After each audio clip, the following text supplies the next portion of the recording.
watch Rudolph with the kids? What's that? You watch Rudolph with the kids? Yeah, it's not really my thing, but I'm sure my kids, they watch some of that stuff. You have a microphone or? Scrooge, Yeah. I watch Grinch or any of those.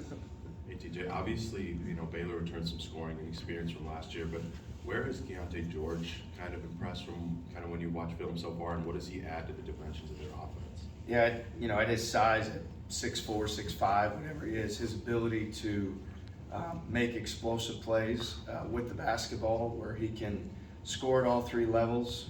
He's a big physical guard, plays in the paint well, is shooting the ball, tremendous from three also. So, I mean, he's an outstanding talent. He's, he's probably a projected lottery pick because of that talent. So he's somebody that, we've got to be very intentional with our ball pressure, our disruption, and always account for him because he's a really gifted player. You'd always like to get that last non-conference game in, but what were the deliberations like given the way the weather was coming in? You want guys to be able to get home, reset like Jaron said, and figure out whether that could be done with the game played or not being played. Yeah, look, the truth of the matter is Jamie, Jamie called me and said, hey, look, not being able to get home for Christmas is makes me sad. It's something that I don't want for anybody. They all need to be able to get home, and the harsh reality with the weather is that wouldn't have been a possibility for most, or even for those driving.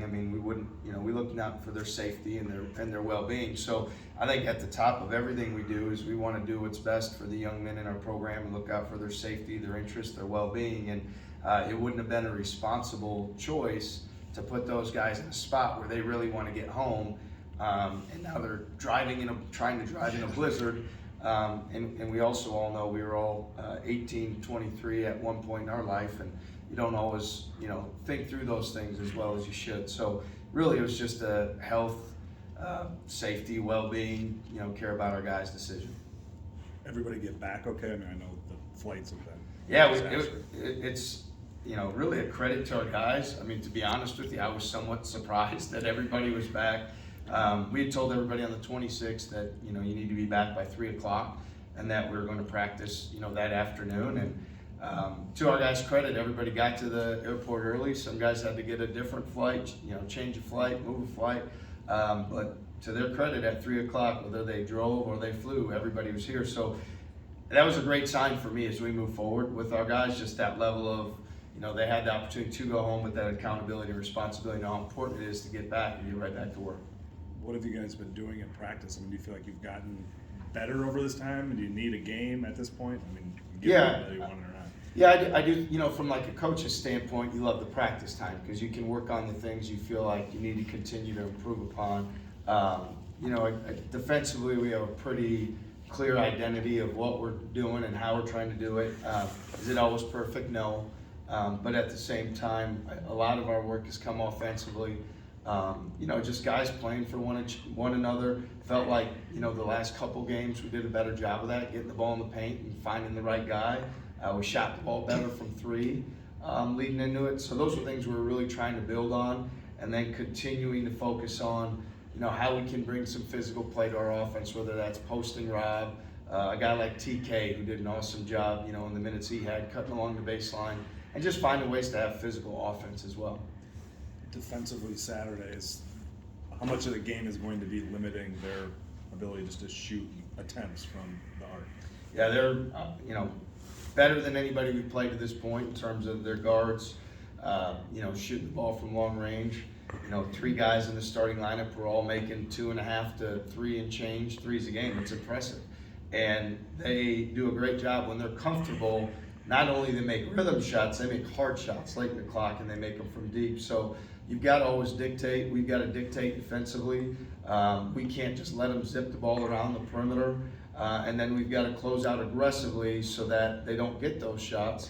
And then late in the clock, we also need to be like in gaps. We can't leave guys on an island one-on-one because their guys are very good at creating those attempts. So that's going to have to be very intentional. And then we all know as well, one big thing they do is they really go the offensive glass too. So their 4s and 5s they've always done a great job of that. They're really focused and committed to doing it. So you got to take away the shot, and then you got to finish the play on the glass, and you got to be the aggressor to do that.